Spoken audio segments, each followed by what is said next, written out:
안녕하세요. 저는 광양제일교회 박미숙 전도사입니다. 만나서 반갑습니다.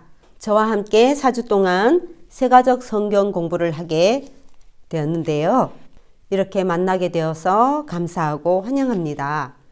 우리가 함께 하게 되는 성경 공부는 기독교에서 가장 핵심이 되는 부분들, 가장 믿음의 근본적인 부분들을 다루는 과정입니다. 교회에 처음 오시는 분들께 교회가 뭘 믿는지에 대한 내용부터 또 어떻게 교회에 잘 적응해 갈 것인지를 함께 나눌 것입니다. 신앙생활을 오래 하셨던 분들도 믿음의 기초를 다시 다지게 되는 귀한 시간이 될 것입니다. 이렇게 함께 하게 되어 감사합니다. 마지막 4주째에는 교회에서 수료식을 간단히 가질 것입니다. 그때 성경책을 선물로 드릴 것입니다. 저희가 첫 번째로 함께 나눌 내용은 믿는다는 것은 무엇일까? 라는 제목으로 이야기를 나누어 볼까 합니다. 믿는다는 게 뭘까요? 자, 여기를 한번 보시면 한 사람이 땅을 파고 있습니다. 혼자서 무조건 열심히만 파면 돼. 언젠가 나올 거야. 라고 중얼거리면서 열심히 땅을 파고 있지요. 도대체 뭘 찾고 있는 것일까요? 이 사람은 분명히 보물을 찾고 있는 것 같아 보여요. 이 사람이 계속해서 땅을 파면 뭘 만나는지 그림을 보면 알 수 있겠죠? 자, 보물을 만나게 될까요? 아니죠. 해골을 만나게 될 것 같아 보입니다. 이 사람에게는 열심은 있지만 방향이 잘못되었던 것이죠. 방향이 잘못됐기 때문에 보물을 찾을 수가 없는 것입니다. 우리도 마찬가지입니다. 믿음에 있어서 중요한 것은 바로 믿음을 갖는 것이죠. 그런데 그보다 더 중요한 것은 방향을 잘 설정하는 것입니다. 어떤 방향으로 가느냐가 중요하다는 것이죠.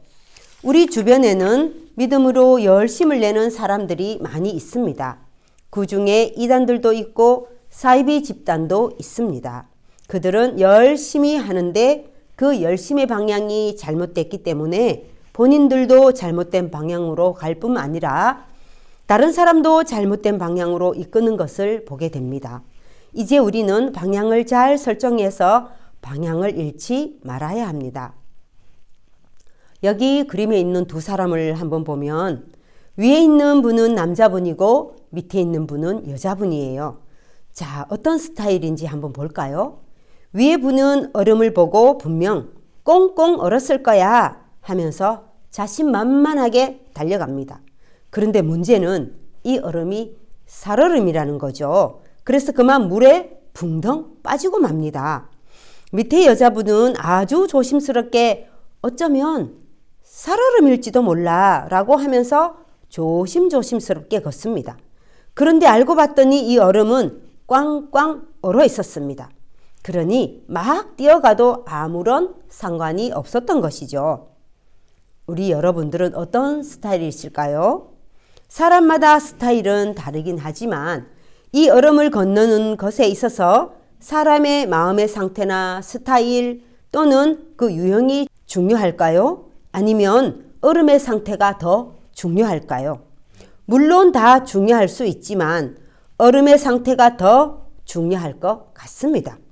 얼음만 꽝꽝 얼어 있으면 누구든지 안전하게 건너갈 수 있는 것이지만 누구든지 안전하게 잘 건너갈 수 있는 것이지만 얼음의 상태가 살얼음이다? 그러면 어떻게 되겠어요? 사람의 스타일이 어떠하든 다 물에 빠지고 말겠죠. 그래서 얼음의 상태가 더 중요한 것입니다. 믿음도 마찬가지입니다.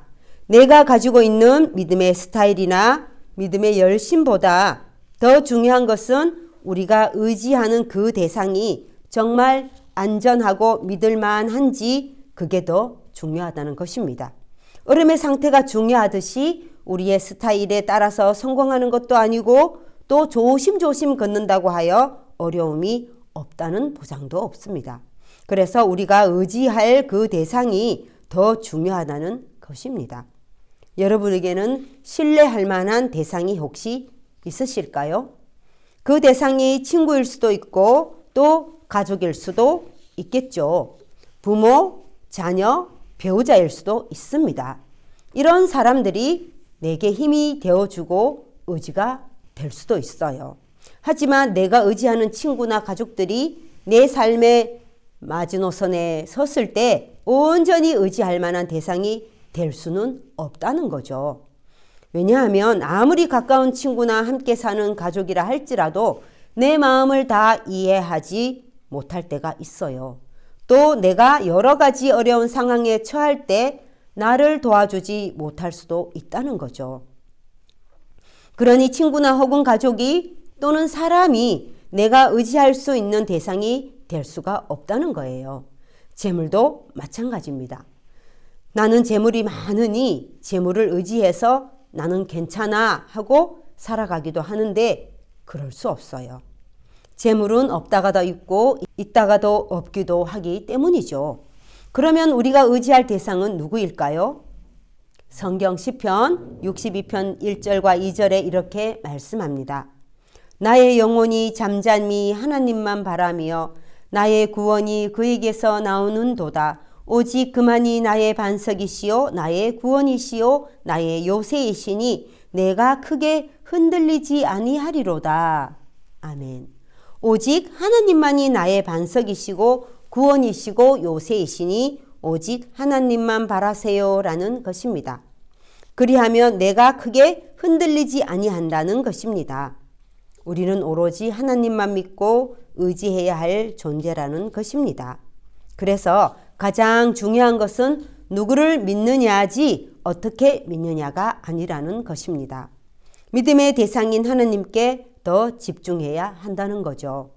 우리 새가족 여러분들은 이제까지 살면서 누구를 붙들고 누구를 믿고 살았을까요? 이제 하나님만 붙들고 살아가는 성도님들이 되었으면 좋겠습니다. 그럴 때 우리 인생의 참 안식을 누릴 수가 있게 되는 것이죠. 그런데 문제가 뭐냐면 정말 하나님을 내가 믿고 싶은데 이 안 믿어진다는 게 문제예요. 도대체 왜 믿어지지 않을까? 이 이야기를 해보려고 합니다. 여기 화면을 보시면 사람의 머리가 열려 있어요. 이 사람 머릿속에는 그 사람의 많은 경험의 조각들이 들어가 있습니다. 사실 우리는 엄마 뱃속에서부터 소리를 들으며 현재까지 많은 경험을 하고 살죠. 그런 경험들을 통해서 세계를 바라보는 관점이 생기게 되거든요. 예를 들어서 이렇게 해보니 잘 됐어. 그러니 이렇게 해야지. 또 이렇게 했더니 너무 힘들고 어려운 시간을 겪었어. 이렇게 하면 안 되는구나 하면서 배워가는 것이 있죠. 그 경험을 통해서 세계를 바라보는 눈이 생깁니다. 그러한 것을 우리는 세계관이라고 하는데 이런 세계관은 누구나 다 가지고 있죠. 믿는 사람이건 안 믿는 사람이건 모두가 세계관을 가지고 있는데 때론 이 세계관이 잘못 고착된 경우도 있지요. 마치 우물안 개구리처럼 말입니다. 세상에는 많은 나라가 있고 인류가 경험한 역사는 오래되어도 우리가 아직 다 알지 못하는 것이 무수히 많다는 것입니다. 우리나라를 가본 사람도 있고 또 여러 나라를 가본 사람도 있고 또 가보지 않은 사람도 있을 거예요. 여행하면서 경험한 사람은 경험한 대로, 경험을 하지 못한 사람은 못한 대로 이 드넓은 세계의 어느 한 단면만 볼 뿐이라는 거죠. 그러니 내가 가지고 있는 세계관이 옳다, 이게 전부다 이렇게 생각할 수가 없다는 거죠. 우리의 생각을 좀 넓힐 필요가 있습니다. 여기 보시면 한 할아버지가 호수에서 낚시를 하고 있어요. 호수를 지나가던 여행객이 이 낚시하는 모습을 구경하다가 이상한 걸 보게 됩니다. 할아버지가 큰 물고기는 놓아주고 아주 작은 물고기만 담더라는 거예요. 그래서 할아버지한테 물어봤대요. 할아버지, 왜 큰 물고기는 놓아주고 작은 물고기만 담는 거예요?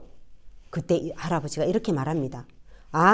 내가 그러는 이유는 우리 집 후라이팬이 있는데 그게 25cm야 라고 하셨대요. 결국 25cm보다 큰 물고기는 가져갈 수 없다는 것입니다. 그러니 큰 물고기는 안 잡는다는 거예요. 좀 독특한 할아버지 같죠? 자, 보통의 생각은 큰 물고기를 잡아서 잘 토막을 내고 보관했다가 한 덩이씩 요리를 하면 되는데, 근데 이 할아버지는 자기 후라이팬의 사이즈 25cm다라는 이 생각만 하시는 거죠. 그 생각의 한계 때문에 크고 맛있는 고기는 다 놓아주게 됐던 거죠. 우리도 마찬가지입니다. 우리가 인생을 살아가면서 우리에게 정말로 좋고 풍성함을 가져다주는 여러 가지가 있었을 텐데, 우리 생각의 한계 때문에 그러한 것들을 놓치며 살 때가 많다는 것입니다. 여기 질문을 한번 보겠습니다. 나의 생각과 하나님의 생각 중 어떤 것이 더 크다고 생각합니까? 하나님의 생각이 훨씬 크죠. 당연히. 온 우주를 만드신 분이 하나님이시니까요. 두 번째를 보면 인간관계에서 생각이 좁은 사람들과 대화해본 경험이 있다면 그 심정이 어땠을까요? 이런 경험 있으시죠?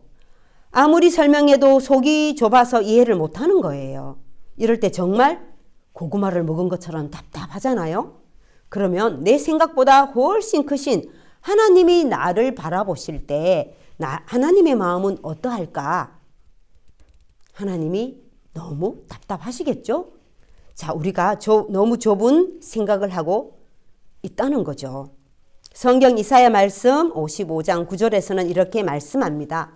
이는 하늘이 땅보다 높음 같이 내 길은 너희의 길보다 높으며 내 생각은 너희의 생각보다 높음이니라. 아멘. 하늘이 땅보다 높고 하나님의 길은 우리의 길보다 높고 하나님의 생각은 우리의 생각보다 훨씬 높다는 거예요. 그러니 우리의 마음을 넓히면 좋겠어요. 우리가 큰 물고기를 먹을 수 있도록 우리의 생각을 넓히고 하나님의 마음과 생각을 받아들이면 우리의 인생에 있어서 더 풍성한 삶을 살아갈 수가 있는 것입니다. 그러면 이러한 마음을 어떻게 우리 속에 담을 수 있을까요? 그것은 바로 하나님께서 우리에게 주시는 성경 말씀을 읽고 또 들음으로 하나님의 생각과 마음을 알 수 있는 것입니다. 그래서 이제부터는 하나님께서 성경 말씀을 통해 우리에게 뭐라고 하시는지 좀 보려고 합니다. 하나님이 나에 대해서, 즉 인간에 대해서 뭐라고 말씀하시는지 함께 보겠습니다. 살아가면서 혹시 이런 질문으로 고민해 본 적 있으실 것 같아요. 너무 철학적인 질문이기도 한데요. 나는 누구인가? 나는 왜 살고 있을까? 왜 때때로 허무한 마음이 들지? 이럴 때가 있으세요? 허무한 마음이 언제 들죠? 이런 허무한 마음은 왜 들까? 이런 질문에 대해 창세기 2장 7절은 이렇게 말씀합니다. 여호와 하나님이 땅의 흙으로 사람을 지으시고 생기를 그 코에 불어넣으시니 사람이 생명이 되니라. 아멘. 창세기 말씀처럼 하나님께서 땅의 흙으로 사람을 지으시고 생기를 그 코에 불어넣으니 인간이 되었다. 즉 하나님이 만든 인간이 생명이 되었다는 것입니다. 이게 무슨 의미일까요? 첫 번째로는 생명, 즉 살아있는 영적인 존재라는 것입니다. 하나님은 영이시니 하나님은 영적인 존재입니다.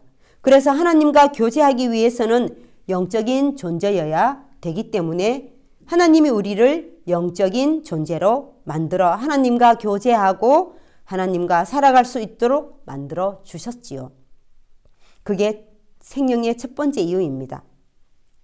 두 번째는 우리는 하나님의 것을 나누어 가진 생명의 호흡을 부여받은 소중한 존재입니다. 그래서 우리는 하나님께서 우리를 하나님의 형상대로 만든 소중한 존재라는 것입니다. 세 번째로는 하나님의 생기가 지속적으로 공급되지 않으면 먼지 같은 존재가 되고 마는 것이 우리라는 것이죠. 결국 허무한 존재일 뿐이라는 겁니다.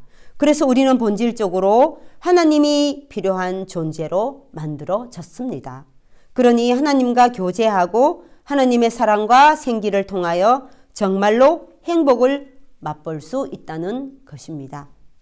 우리는 인생을 살아가면서 내가 원하는 것을 다 가져보면 행복할 것 같지만 결코 그렇지 않습니다. 아무리 좋은 것도 아무리 맛난 음식도 계속해서 행복을 가져다 주지는 못합니다. 나의 집이 사고 싶어서 오랫동안 열심히 일하고 저축해서 집을 장만했어요. 정말 기쁘겠죠? 근데 이 기쁨은 오래가지 못합니다. 그것이 우리에게 행복을 주지는 못한다는 거예요. 그러면 언제 행복할 수 있을까? 바로 하나님과 교제할 때, 하나님과 만날 때, 그때 우리의 영혼이 행복하고 참 기쁨 속에 살아갈 수 있다는 것입니다. 그것은 하나님이 우리를 영적인 존재로 만들어 주셨기 때문이죠. 그래서 인간은 하나님 없이 인간의 목적을 회복할 수 없고 근본적으로 하나님을 필요로 하는 존재임을 꼭 기억하셨으면 좋겠습니다. 마지막으로 하나님께서는 우리를 이런 존재라고 말씀하셨어요. 스바냐 3장 17절 말씀 보겠습니다. 너의 하나님 여호와가 너의 가운데서 계시니 그의 구원을 베푸실 전능자이시라.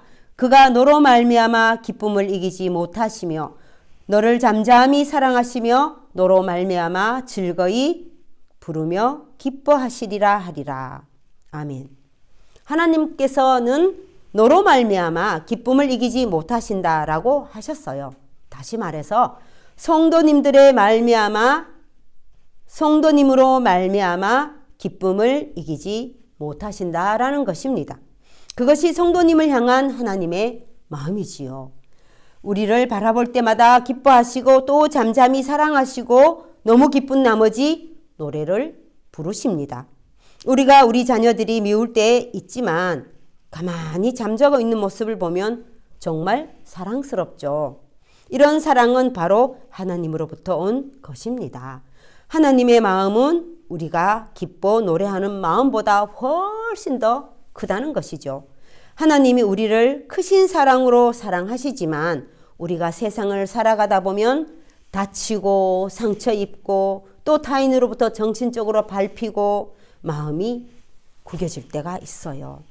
그때 나 자신도 모르게 나는 별 볼 일 없는 존재로 여겨질 때가 있지요. 그럴 때 꼭 기억해야 할 것은 하나님께서 나를 기쁨을 이기지 못하는 소중한 존재로 사랑하시고 소중히 여기신다는 것을 기억하시기를 바랍니다. 이것이 성경에서 말씀하시는 하나님의 마음입니다.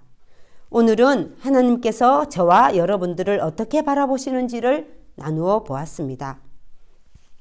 다음 2강에서는 하나님께서 준비해 주신 하나님의 선물로 찾아뵙겠습니다. 감사합니다.